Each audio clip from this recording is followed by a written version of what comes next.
Now at 6 and streaming on CrossroadsToday.com, Chuck Young sworn in as Victoria Police Chief. Border officials say there's been a drop in migrant crossings since the end of Title 42. And a man in Dallas in custody after killing his girlfriend for having an abortion. We had some stormy weather around the area. They all popped up during the afternoon heating, but there is drier weather ahead, and we'll be talking about that coming up. And the St. Joseph Lady Flyers are one game away from the state title game, but are going to have to go through a familiar foe first. That's coming up in sports. You're watching 25 News now at 6. Good evening and thank you for joining us. I'm Don Brubaker. And I'm Karina Garcia. DriveTexas.org showing FM 444 in Victoria County between U.S. Highway 77 and U.S. Highway 59 is closed due to flooding. The city of Victoria closed more areas of Riverside Park today. The Texas Zoo and Riverside Golf Course remain open and accessible through Staten Avenue and Memorial Drive at the south end of the park. Workers will monitor the weather and river levels. Residents should not try to enter the barricaded areas. The complete list of closures is at our website, CrossroadsToday.com. And as you may have noticed, today it was raining pretty heavy out there, which means it is an alert day. So here's Chief Meteorologist Mac Bettis with more. Thank you, Karina. Well, you had this big afternoon thunder showers that popped because of heating. Now, beginning on Friday night with all that storminess, that was an upper air storm that was making these things grow real tall. What we have now is a lot of moisture on the ground and in the air, and the little bit of heating touches off a convective cycle, and we get that kind of activity. You can see how it's all rolling in with the sea breeze and moving northbound, so it is no longer associated with that upper air storm. That's the good news. In other words, there's not going to be a lot of, thunder, lightning, and hail out of this stuff. Sometimes we call them garden variety thunderstorms that pop. Now, much of that is decreasing at this hour, as you can see, so things will cool down for the night. Tomorrow, this is going to happen again. The only problem that we have is that we're so close to flooding that if we get 1 or 2 inches of rain in one spot, it could cause immediate flash flooding. So we need to be watching out for that. But by and large, I've got good news for you for the rest of the week, and we'll have that coming up a little bit later on. Mac, thank you. Here are the current river flood warnings posted for the Crossroads from the National Weather Service. In Victoria County, a river flood effect until late Friday morning for the Guadalupe River at Victoria. In Victoria and Calhoun counties, a river flood warning in effect until further notice for the Guadalupe River near Bloomington. In Victoria and Calhoun and Goliad counties, a river flood warning in effect until early Wednesday morning at the San Antonio River at Goliad. In DeWitt County, a river flood warning until late Tuesday evening for Sandy's Creek near Westhoff. In DeWitt County, a river flood warning in effect until early Wednesday morning for the Guadalupe River near Cuero. In Lavaca and Jackson counties, a river flood warning in effect until Wednesday morning for the Navidad River at Morales. In Lavaca and Jackson counties, river flood warning in effect until Wednesday morning for the Navidad River there at Morales, as we mentioned. In Lavaca and Jackson counties, river flood warning in effect until early Tuesday afternoon for the Navidad River near Speaks.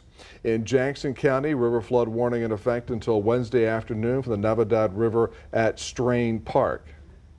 In Jackson County, a river flood warning until Thursday morning for the Lavaca River near Edna. And in Jackson County, a river flood warning until Tuesday morning for Sandy Creek near Cordele.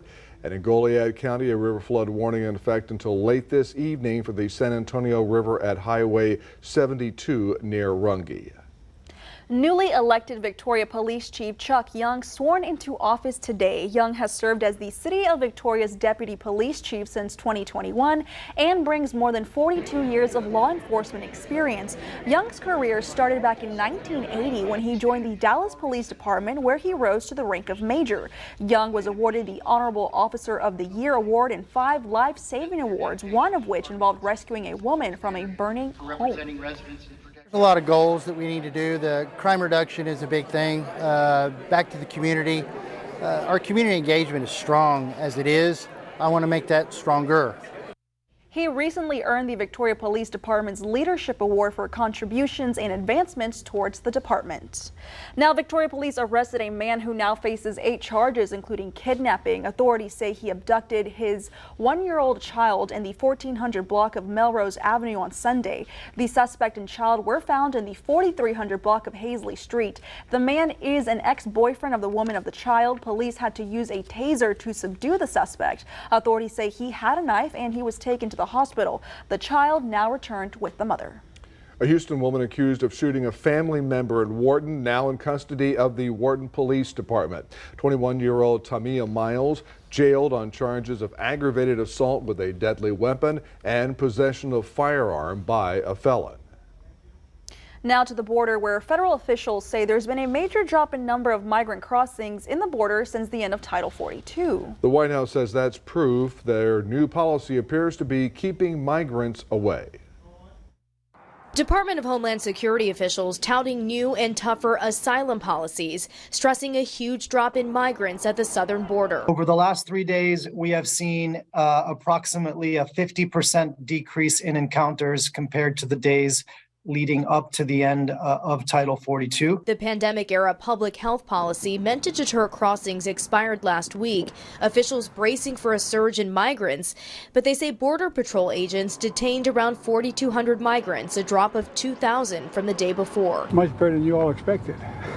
They have gone down. My hope is they'll continue to go down, but we have a lot more work to do. Under the Biden administration's new restrictions, migrants must first be denied protection in a country they pass through on their way to the U.S. border or apply through an online app in order to make a successful asylum claim. But migrants say appointments have been hard to come by and many don't have access to good cell service.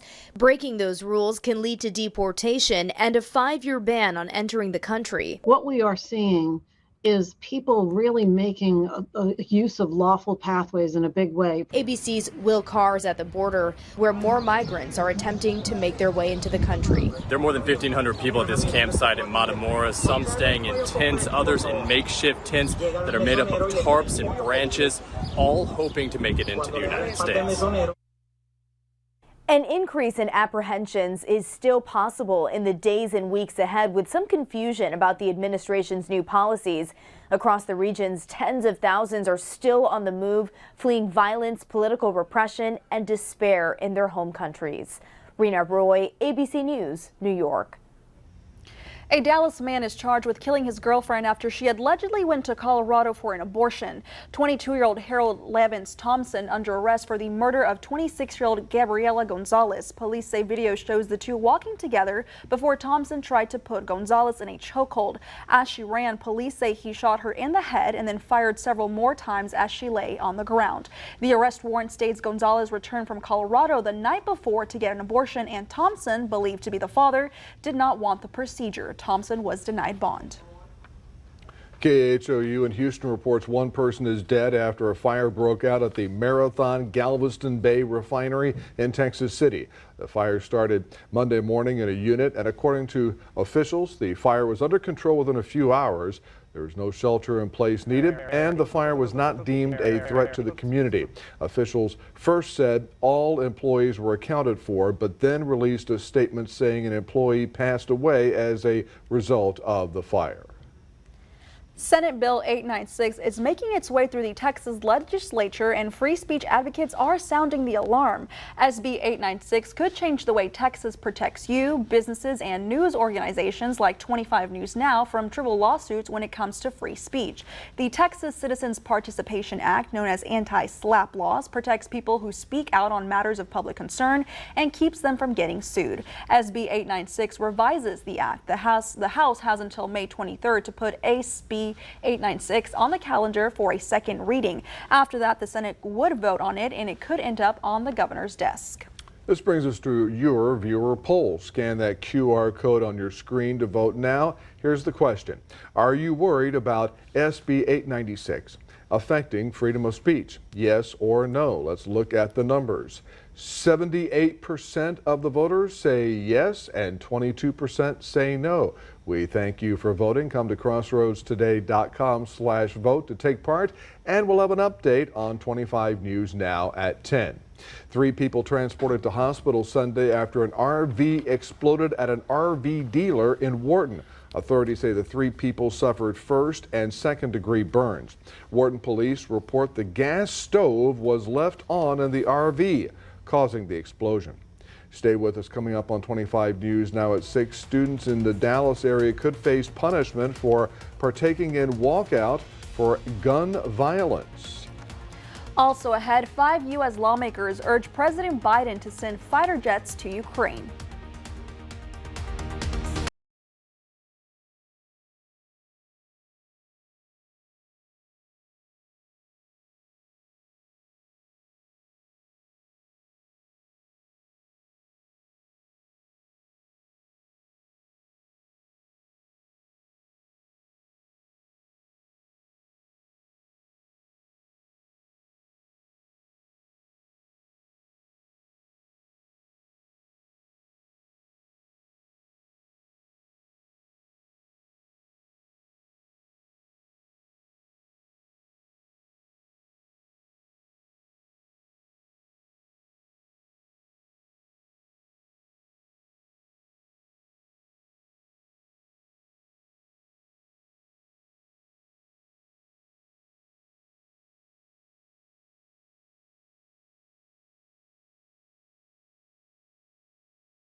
Next week will mark 1 year since Russia began its invasion of Ukraine. Now a group of 5 lawmakers sent President Biden a letter asking for F-16 fighter jets that President Zelensky requested. The congressman said Ukraine needs the F-16 Fighting Falcon aircraft as soon as possible, citing the renewed Russian offensive. However, while there's no promise of delivering any Western aircraft to Ukraine, the UK will start training Ukrainian pilots on NATO standard fighter jets.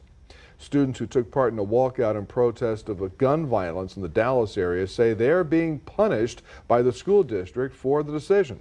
Yeah, the disciplinary action by the school could require that some students repeat classes. It's like, I think the closest word is anguish. Like, I feel scared. Justin Mitchell spent his freshman year learning virtually during the pandemic, but his sophomore and junior years at Richardson High School have been plagued with something else. Would you say that you have anxiety?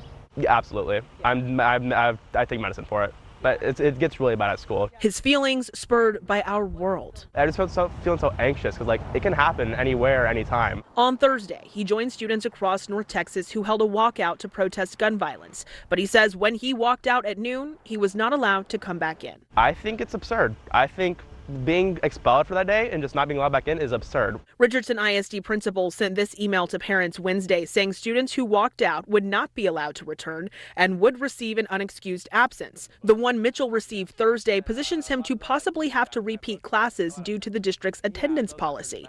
But he says the absences he had were fueled by his anxiety. It was either sickness or just being scared of going to school. Allen High School students also protested Thursday, telling WFAA they were told they'd receive disciplinary action for walking out. It's only when we do things that will actually get us in trouble that they'll listen to us. Our lives are on the line, and I think it's very worth it. Allen ISD told WFAA students who returned to class did not receive disciplinary action or an unexcused absence. Plano and Frisco ISDs did not respond to questions about absences and protests this week. While Mitchell says he has good grades and isn't overly worried about having to repeat classes, he says the district sent a message. The message I get is that we don't care. You can walk out all you want, nothing's going to change. Montgomery County officials are responding to a train derailment reported in the county's northwest area this Monday morning. The Montgomery County Office of Homeland Security and Emergency Management confirmed reports of the 31-car derailment in Dacus. Authorities say all of the cars involved were with loaded limestone rock. And we are getting ready to look at the cloud cover that's out there right now. We had thunderstorms for a little while this afternoon. All of that is decreasing. Tomorrow we'll have a few more, and then I've got drier weather as we head on into the rest of the week, and we'll talk about that coming up in just a moment. Stay tuned. We'll be right back.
Welcome back, everybody. A good Monday. I hope you had a good weekend and hope you got to say hi to Mom. I'm glad the storms didn't continue through Sunday. Otherwise, it would have been different. 83 right now, but it feels like 87. Why is that? Because there is so much atmospheric moisture that it's going to be quite humid for the next couple of days. Winds are absolutely light. The thunderstorms that popped this afternoon for about 2 hours have now begun to decrease and move onshore. This is, of course, this is the sea breeze. This is not actually part of that big storm that we had on Friday. This is all that leftover moisture on the ground and in the air, a little bit of heating, and you get these convective currents that start building up these storms. A little bit heavier activity out southwest of San Antonio, but by and large, it's all rolling up. And the good news, it's all going to settle down now that the sun is going down. We did have a few areas around the area that had some pretty good rain for, what, maybe 30 minutes, and then it's pretty much gone. So there's the thunderstorm that came through the city. Now it's rolling up into the Cuero area, and even the Cuero is beginning to clear out of that rain opportunity. Now we are looking, of course, at could this be an additional problem? And the problem is that we are so saturated and we're so close to flooding that any heavy rain in one particular spot or another could cause problems. We continue with our flood warnings for all of our rivers. That's the San Antonio, that's the Guadalupe, this would be the Navidad up there, even I believe that's the San Bernard, and then over toward the Wharton area. So rivers are full. Any 2-3 inch rain here or there could cause a problem, and so that's what we're watching. But by and large, things are going to be looking up and getting better over the weekend. Here's the remnants of that low that produced all that stuff over the weekend. A little stationary front right about there, but as we pick up a little bit more of a sea breeze tomorrow, we'll pick up some afternoon showers along that line especially. And then as we go on into Tuesday night and into Wednesday, things start settling down. All of a sudden, higher pressure is building in. Higher pressure basically squeezes the atmosphere down, and it may be very humid, but at least it won't allow anything to blow up and build up into the atmosphere. So taking a look at future tracker, there's your Monday night. We go into Tuesday morning. It's all gone. Then we look at Tuesday afternoon and we see a few more pop-up showers here and there, but you don't see anything severe right about there. And then we get into Wednesday and all of a sudden we start drying up fairly dramatically. I don't expect any kind of rain chance Thursday or Friday, and maybe not all the way into Saturday. In fact, as we look at Future Tracker, we go as far out as we can, and it only gives us a potential in the next 5 days of ½ inch, a quarter of an inch, so nothing substantial to worry about. So here is your forecast. We do have a 50% chance of those afternoon showers popping up generally tomorrow afternoon. 82 are high because of the cloud cover and the rain, and then on Wednesday even less rain chance, and then Thursday we'll start seeing more sun and you'll start wearing the air. You know what that means, right? It's going to be so humid. We're going to be dealing with wearing the air all the way through as we get into Saturday as well.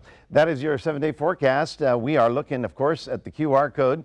We want you to scan that, put Crossroads Today on your phone, and you can get the bulletins as we send them out over the next few days as necessary with any kind of breaking news, weather or sports.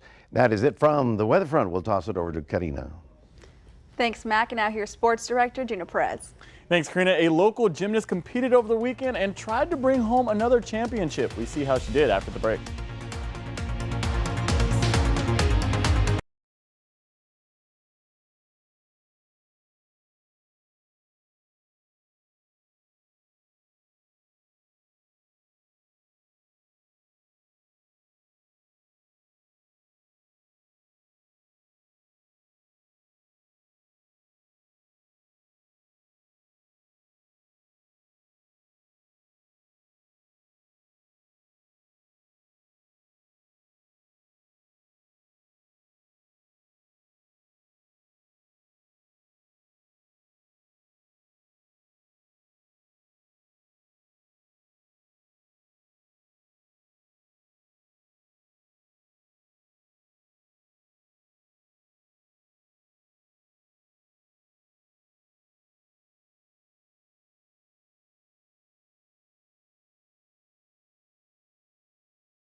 At Crossroads, the UHV baseball team is hoping to continue the momentum they had at the Red River Athletic Conference Championship game in the NAIA tournament. Now down in Hattiesburg, Mississippi, shout out to our producer Alicia Powell, who went to school there. The Jaguars fell behind early in the game against the Union Bulldogs, but some big-time hits changed the game completely.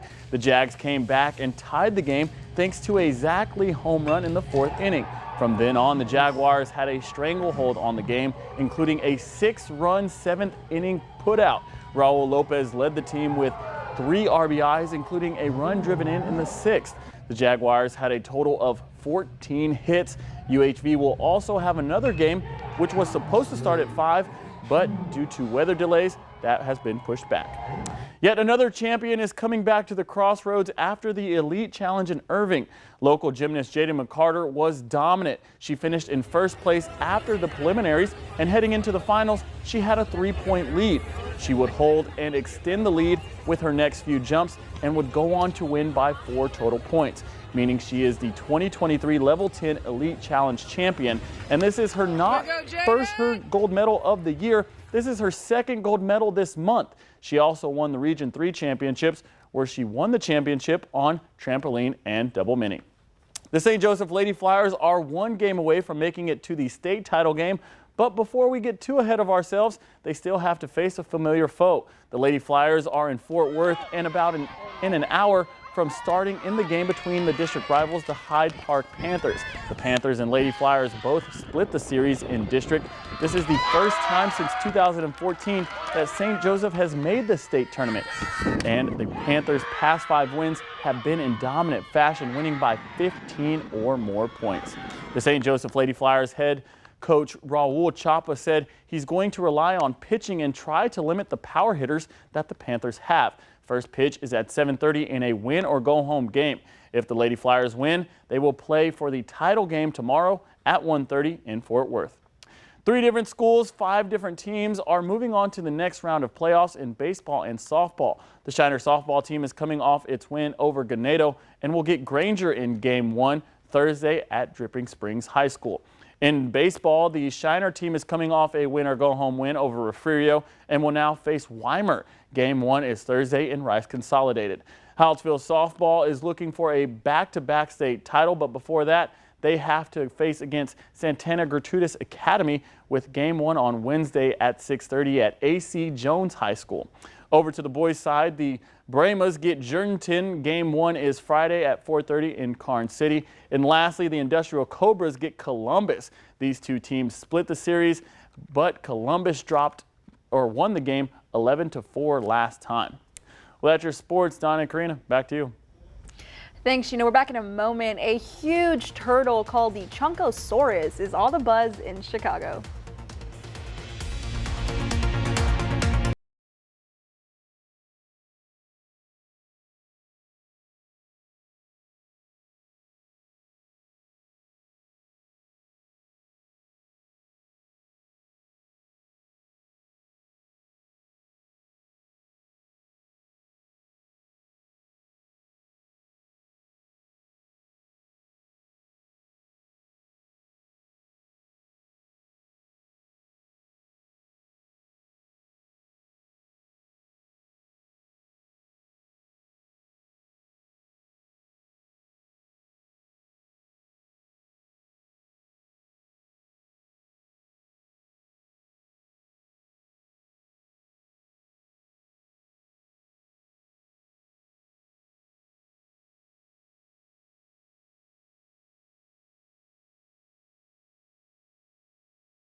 This is a Chunkosaurus. This huge snapping turtle found sunning on the Chicago River. Oh, he's laying out? He's just laying out. He's chilling. Two kayakers spotted the massive snapper and could not believe their eyes. Joey Santori recorded what he called, quote, "the Chicago River snapper," unquote, over the weekend and captured the now viral footage. Experts say snapping turtles live on the bottom of the river and most likely surfaced after hibernating or to lay eggs. Oh, she's a mother. That's Chunky mother. that's a really big turtle. You're supposed to say she's a really big mama. Well, She's a really big mama. I don't want to get her upset at me. And we've had a lot of rain lately, and more on the way, maybe. Well, yes, but the good news is it's not severe like, Friday night. Boy, that was coming down hard, wasn't it? Yes. Thunder, lightning. What we had this afternoon is driven by the heating and all the leftover moisture from the weekend storms. You can see how we did bloom with some showers. Most of them are moving northbound and not nearly as severe as the stuff we had over the weekend because it's basically not attached to that upper air storm. We are looking at fewer showers tomorrow afternoon and then even fewer on Wednesday, and then we'll be just wearing the air, folks. And what I mean, it's going to be really hot and really humid because of all the moisture in the ground. The reason we're watching it very carefully is because any additional 1 to 2 inch rain in the wrong place, like by a river or a flood zone, everything is so saturated. We need that drying time to not have any more flooding potential. So with a little bit of luck, we'll make it through this week, and we're looking for a lot more sun as we get to about Thursday as well, or even Wednesday. All right, we'll see what happens, Mac. Thank you, and thanks for joining us. We're streaming 24/7 Crossroads Today Plus. That's right, and we hope to see you back here tonight for 25 News Now at 10.